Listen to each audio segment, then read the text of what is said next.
네, 8월 28일 수요일 기도로 돕는 그 사랑 매일 묵상. 오늘은 시편 68편 1절에서 6절입니다. 시편 68편의 그 6절에 보면 5절에 보면 그의 거룩한 처소에 계신 하나님은 고아의 아버지시며 과부의 재판장이시라 라는 말씀이 있죠. 오늘 고아의 아버지시며 라는 제목으로 좀 말씀을 나누어 보려고 합니다. 하나님이 그 약한 자들을 도우시는 분이시다 이렇게 얘기하죠. 그러면 약한 자들을 돕는다는 것은 강하고 못된 사람들, 강하고 이기적인 사람들, 하나님의 은혜를 약자들에게 베풀지 않는 사람들을 심판하시는 분이시기도 하죠. 하나님이 일어나시니 원수들은 흩어지며 주를 미워하는 자들은 주 앞에서 도망하리이다.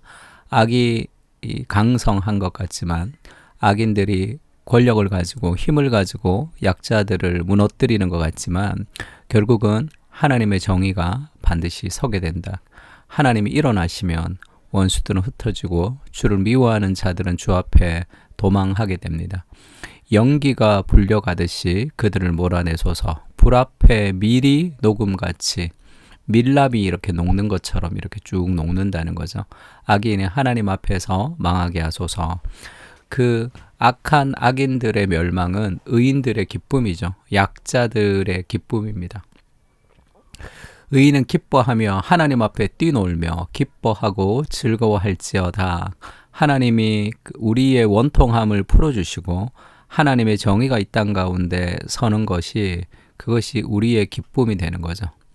그리고 지금 우리가 이 땅을 살아갈 때도 이런 하나님의 정의를 세상 가운데 우리가 펼쳐지며 살아가야 되는 삶의 사명들이 있습니다.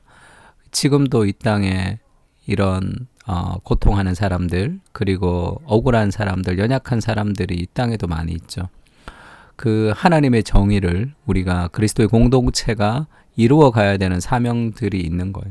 하나님이 우리의 삶에도 정의를 이루어 주시도록, 그리고 이 세상에도 하나님의 정의를 이루어 주시도록 기도해야 됩니다. 그리고 4절에 하나님께 노래하며 그의 이름을 찬양하라. 하늘을 타고 광야에 행하시던 이를 위하여 대로를 수축하여 그의 이름은 여호와이시니 그 앞에서 뛰어놀지어다. 하나님을 찬양하고 그런 정의의 하나님, 그런 능력의 하나님은 그의 거룩한 처소에 계신 하나님은 고아의 아버지이시며 과부의 재판장이시라. 하나님의 정의는 하나님의 사랑을 근거로 하는 거죠. 하나님의 거룩은 약자들, 고아의 아버지이시고 과부의 재판장이시다. 과부의 그 악한 그 억울한 심령을 해결해 주시고 고아들의 외로움을 해결해 주시는 분이 그 아버지이시다 이렇게 얘기하죠. 이 땅에 고통하고 힘든 사람들의 진정한 아버지가 되시며 외롭고 힘없는 사람들에게 힘이 되시는 분이시다 그렇게 얘기합니다. 그게 하나님의 은혜의 그런 능력이죠. 하나님의 정의가 우리에게 기쁨이 되었다면 그 하나님의 정의롭게 행하신 그 하나님의 사랑과 은혜가 우리에게도 위로가 되는 거죠. 그리고 6절에 보면 하나님이 고독한 자들은 가족과 함께 살게 하시며 갇힌 자들은 이끌어내사 형통하게 하시느니라. 오직 거역하는 자들의 거처는 메마른 땅이로다. 그러니까 하나님 앞에 외롭고 힘들고 약하고 갇히고 그러나 하나님을 의지하는 모든 사람들을 하나님께서 그 길들을 열어주시고 하나님을 거역하는 사람들에게는 결국 하나님의 정의를 하나님께서 이루시는 분이시다 이렇게 얘기합니다. 고독한 자들은 가족과 함께 살게 하신다 할 때 하나님이 우리 아버지가 되시지만 진정한 가족은 누가 가족이 돼야 되냐면 하나님의 공동체가 하나님의 가족이 돼야 되는 거죠. 그래서 교회의 공동체는 진정한 가족의 사랑을 나누는 곳이죠. 억울한 사람들의 억울함을 해결하고 그리고 외로운 사람들의 외로움이 해결되는 것, 그것이 그리스도의 공동체가 가지는 삶의 능력입니다. 그것이 우리가 해야 되는 추구의 방향이라고 하겠죠. 하나님은 고독한 자들을 그리스도의 공동체를 통해서 진정한 가족이 되시며 그들의 삶의 위로를 주시는 거죠.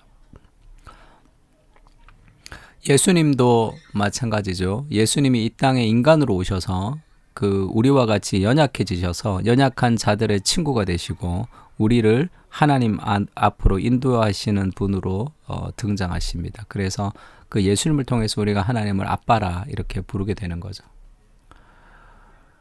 그리고 그 그리스도가 우리에게 대하시는 방식처럼 우리가 교회 안에서 진정한 가족으로 대해야 되는 거죠. 그 디모데 전서에서 바울이 디모데에게 그렇게 얘기합니다. 늙은이를 꾸짖지 말고 권하되 아버지에게 하듯하며 젊은이에게는 형제에게 하듯하고 늙은 여자에게는 어머니에게 하듯하며 젊은 여자에게는 온전히 깨끗함으로 자매에게 하듯하라. 그러니까 교회 안에서 이게 영적인 가족으로 대하라는 거죠. 그렇게 그것이 외로운 사람들의 가족이 되는, 그러니까 우리가 피로 맺어진, 혈연은 아니지만 그리스도의 피로 맺어진 영적인 가족으로서 지금 외롭고 힘든 그런 사람들에게 진정한 가족으로 그들을 지켜주라 이렇게 얘기합니다. 그러나 우리가 늘 그 일들을 행하기가 어렵죠. 지금 지난주 설교에서 우리가 당신을 위한 갈라디아서를 제가 인용했는데 베드로가 그렇게 유대인들과 함께, 유대인들이 들어오니까 이방인들과 함께 식사를 하다가 그렇게 피한 사건이 있습니다. 그것을 틴켈러 그렇게 얘기했죠. 베드로는 두려웠고 또한 민족적 우월성을 가지고 있었다. 유대인과 이방인들의 어떤 계급같이 자기가 더 괜찮은 민족이다 이런 생각이 있었던 거예요. 우리도 정치적 편향성을 가진 신자는 정치적 견해가 다른 사람들을 보면 불쾌해합니다. 사회적으로 세련된 신자는 어눌하고 변두리 계층의 신자들과 어울려 하지 않죠. 우리는 다른 사람들 곁에 공손히 앉는다. 친절한 척하죠. 그러나 그들과 함께 먹지는 않습니다. 그들과 친구가 되지는 않죠. 왜냐하면 급이 다르다는 거예요. 나와 레벨이 좀 다르다는 거예요. 내가 그 사람들과 내가 이렇게 하나가 되고 싶지 않은, 이게 세상의 방식이죠. 그것을 바울은 지적하고 있습니다. 그러니까 무언가 그 교회 안에도 이렇게 끼리끼리 뭉치는 그런 게 있습니다. 나랑 편한 사람, 나랑 마음이 맞는 사람, 그리고 어떤 공통적 요소가 있는 사람들. 그러나 정말 소외되고 힘들고 여러 가지 어눌하고 성격적으로 좀 어렵고 그런 사람들에게 다가가고 그리스도의 마음으로 찾아가는 것이 그것이 복음입니다. 왜냐하면 예수님의 마음은 그들에게 있는 거예요. 예수님은 고아와 이 과부에게 있습니다. 그러니까 교회들마다 정말 좋은 교회들이 참 많지만 어떤 자기가 원하는 사람들끼리 이제 그룹핑을 하는 경우가 있습니다. 그것은 고급스러운, 어떻게 보면 교활한 죄를 짓는 거죠. 그것은 복음적이지 않습니다. 복음은 아래로 내려가는 거예요. 힘들고 소외되고 약하고 그런 사람들에게 더욱더 다가가는 것이 복음입니다. 회사에 출근하면 성격적으로 좀 모관한 사람들에게 일부러 찾아가서 인사하는 것이 그 진정한 복음입니다. 모든 사람들이 다 싫어하는 그 사람을 나도 그들과 함께 대화하지 않으면서 거리를 두는 것이, 그것이 복음이 아니라 예수님이 그들의 친구가 되셔서 그들에게 다가가시잖아요. 예수님은 세리와 죄인들과 함께 식사를 하셨습니다. 그래서 세리와 죄인 취급을 당했잖아요.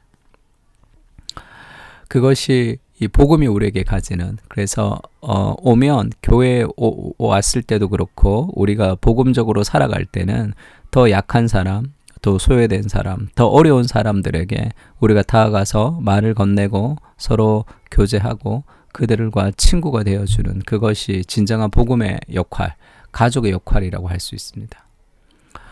예수님이 그렇게 얘기하셨죠.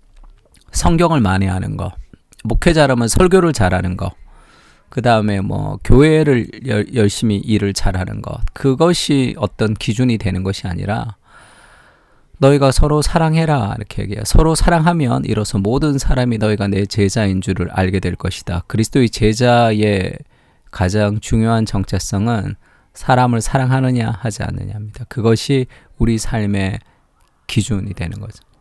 그러니까 사람을 사랑하는 그런 그 공동체로 하나님, 내가 그러한 하나님의 사람으로 살겠습니다. 그리스도처럼 그리스도의 은혜로 사람들을 향해 나가겠습니다.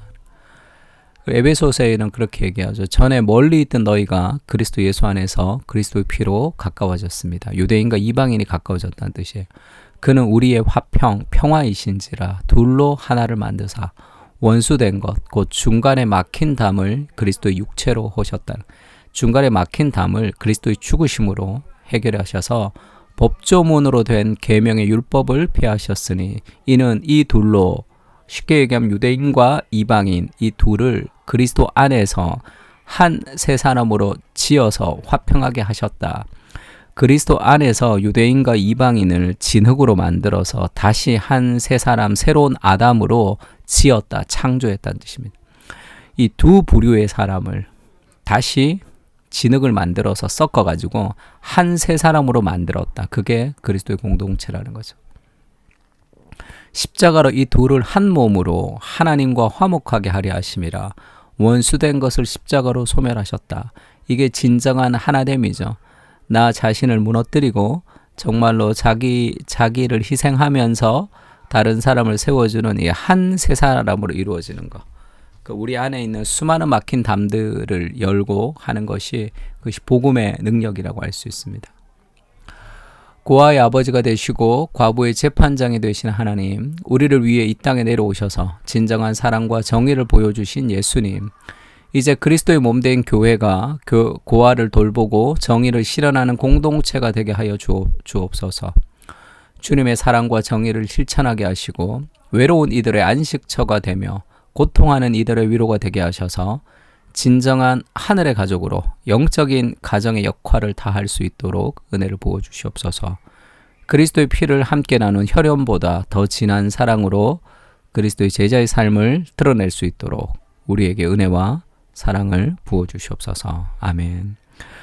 오늘도 그리스도의 몸된 공동체로 사람을 사랑하는 은혜를 달라고 같이 시편을 가지고 기도했으면 좋겠습니다. 다 같이 기도하겠습니다.